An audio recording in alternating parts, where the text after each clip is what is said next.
Israel Iran में मारकाट मची हुई है और अब ड्रोन मिसाइलों से मिडिल ईस्ट धुआं हो चुका है। 13 जून को इजराइल ने ईरान पर अटैक करके जंग की शुरुआत कर दी। इजराइल ने ईरान के आर्मी चीफ, टॉप कमांडो से लेकर परमाणु वैज्ञानिक तक को मौत के घाट उतार दिया और अब बारी ईरान के पलटवार की थी।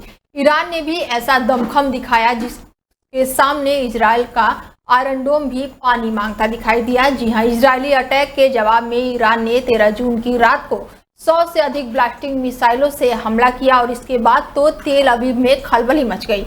रात में भी तेल अवीव का आसमान बिजली सा चमक उठा। तेल अवीव में रात भर ईरानी मिसाइलों का तांडव दिखा। दरअसल इजराइल और ईरान के बीच तनाव ने 13 जून की रात को युद्ध का रूप ले लिया।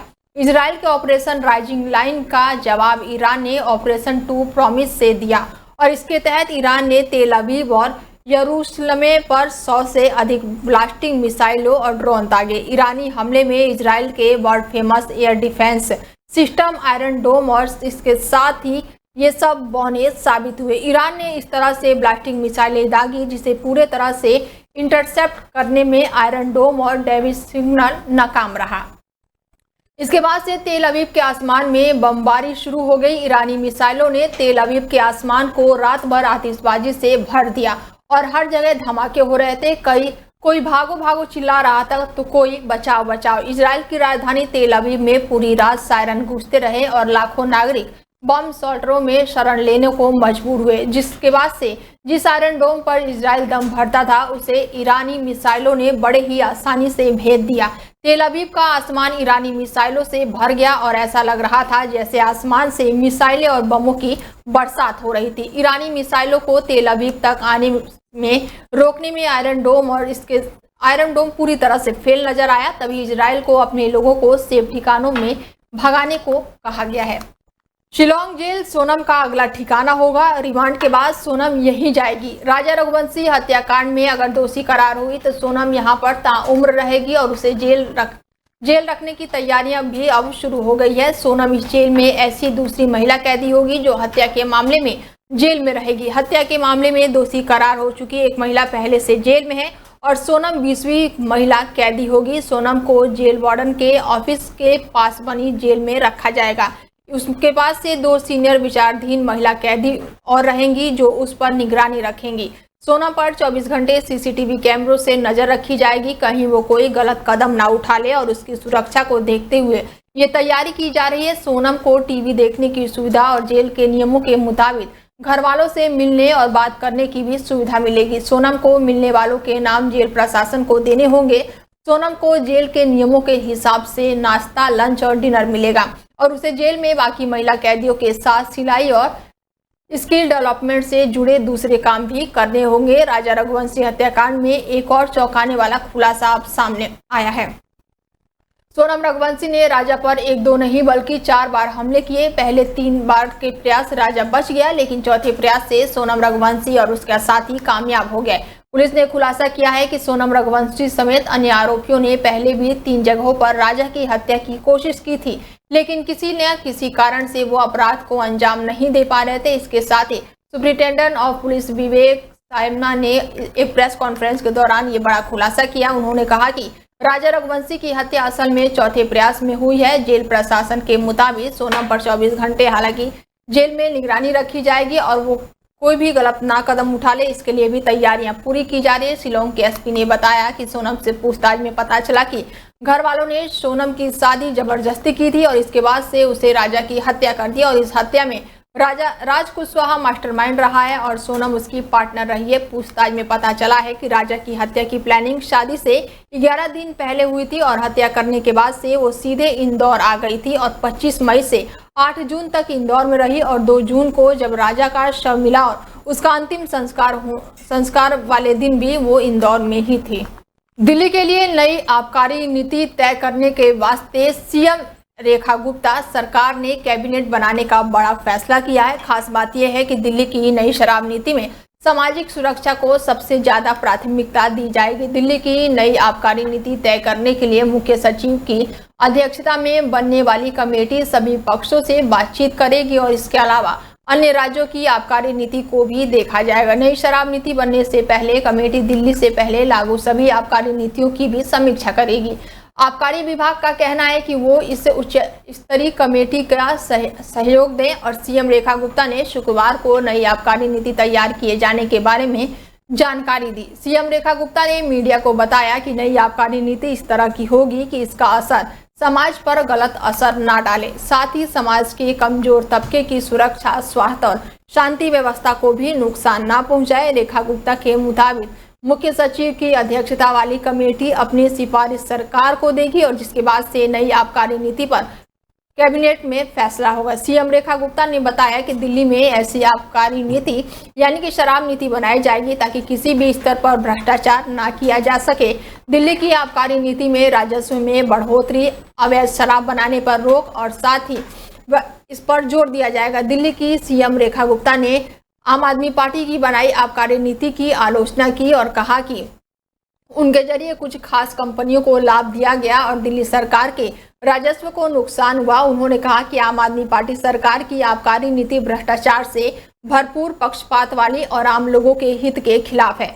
रेखा गुप्ता ने कहा है कि पिछली सरकार की आबकारी नीति कानून के वो खिलाफ थी। बता दें कि आम आदमी पार्टी की सरकार के दौरान वो दिल्ली के लिए नई शराब नीति बनाई गई थी जिसके भ्रष्टाचार का आरोप लगाया गया था। नतीजन में सीएम अरविंद केजरीवाल और डिप्टी सीएम मनीष सिसोदिया और राज्यसभा सांसद संजय सिंह समेत तमाम आरोपियों को ईडी ने जेल भेजा था और उस शराब नीति की सीबीआई जांच भी हुई थी। फिलहाल सभी आरोपी जमानत पर हैं। करिश्मा कपूर के एक्स हस्बैंड और जाने माने बिजनेसमैन संजय कपूर का गुरुवार को लंदन में निधन हो गया। मीडिया रिपोर्ट के मुताबिक पोलो मैच के दौरान उन्हें दिल का दौरा आया और मौके पर ही उन्होंने दम तोड़ दिया। उससे कुछ घंटे पहले भी सोशल मीडिया पर भी वो एक्टिव थे और लगातार कुछ ना कुछ शेयर कर रहे थे, लेकिन कहते हैं कि जिंदगी बहुत छोटी है और उसका कोई भी भरोसा नहीं है, कब हाथ से निकल जाए। ऐसा ही कुछ संजय कपूर के साथ भी देखने को मिला है।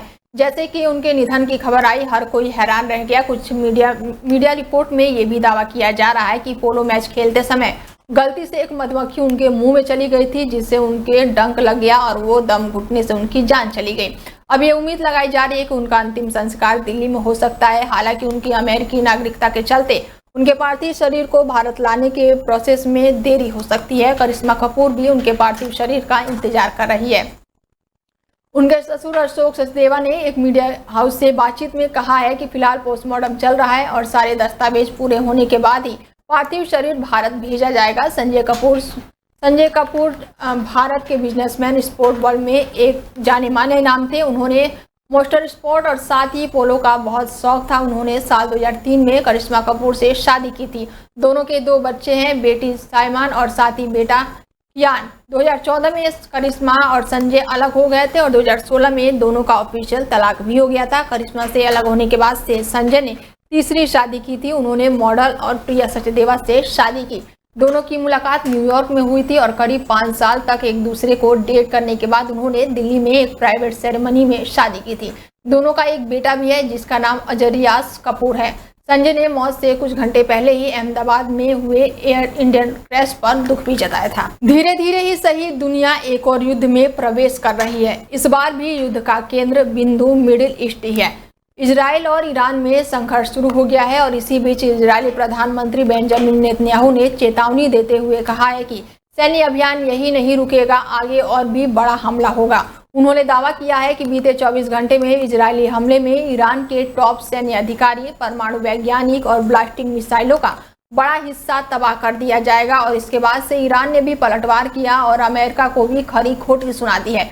असल में नेतन्याहू ने इजरायली जनता को संबोधित करते हुए कहा कि अब समय आ गया है कि ईरानी नागरिक इस दमनकारी शासन के खिलाफ खड़े हों। उन्होंने इस अभियान का उनका उद्देश्य इजराइल को परमाणु और मिसाइल हमलों से मुक्ति करना है।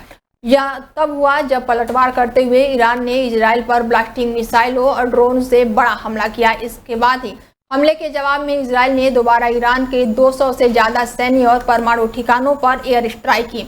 उधर ईरान ने चेतावनी दी है कि अगर कोई देश इजराइल की रक्षा में सामने आता है तो उसका क्षेत्रीय सैन्य ठिकानों को भी निशाना बनाया जाएगा। ये बयान अमेरिका द्वारा इजरायली मिसाइलों के इंटरसेप्ट करने में मदद की खबरों के बाद आई है। इसका मतलब ये हुआ कि उन्होंने उनके अमेरिका का ही चेतावनी दी है और ईरानी अधिकारी ने साफ कहा है कि अगर कोई भी देश ईरान के खिलाफ इजराइल का साथ देगा तो उसे भी जवाबी कार्रवाई झेलनी होगी।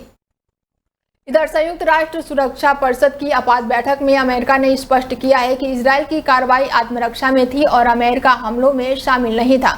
अमेरिकी प्रतिनिधित्व ने कहा है कि अमेरिका की प्राथमिकता अपने नागरिकों और सैन्य अड्डों को सुरक्षा करना है।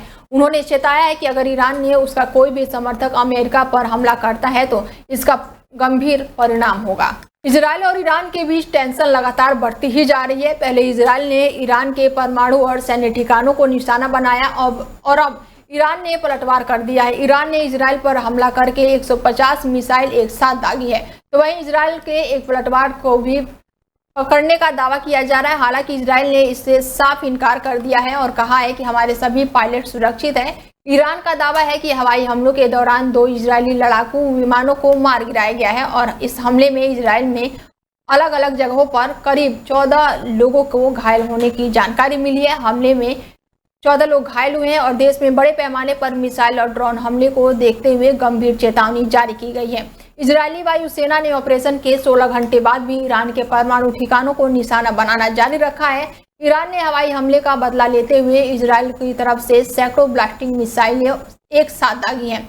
इजरायली चैनल में कहा जा रहा है कि 13 से अधिकारियों को हवाले से बताया गया है कि ग्रेटर तेल अवीव क्षेत्र में बहुत ज्यादा विनाश हुआ है, जैसे पहले कभी नहीं देखा गया।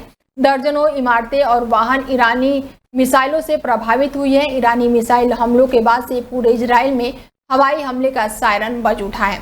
इसके साथ ही यहां पर बहुत ही बड़ा विस्फोट भी सुनाई दिया है। इजरायली टीवी स्टेशन पे मिसाइल हमलों के बाद से तेल अवीव में धुएं के गुब्बार उड़ते हुए दिखाई दिए हैं और इसके बाद से यहां पर काफी नुकसान हुआ है। हालांकि सेना का कहना है कि दर्जनों मिसाइल दागी गई है। ईरान के सुप्रीमो लीडर खामेनेई ने कहा है कि हमले के लिए इजराइल को सजा दिए बिना नहीं छोड़ा जाएगा। हमारी सेनाएं इसके लिए बड़ी ही मुश्किल से खड़ी हैं। बिस्मिल्लाहिर्रहमानिर्रहीम। अर्ज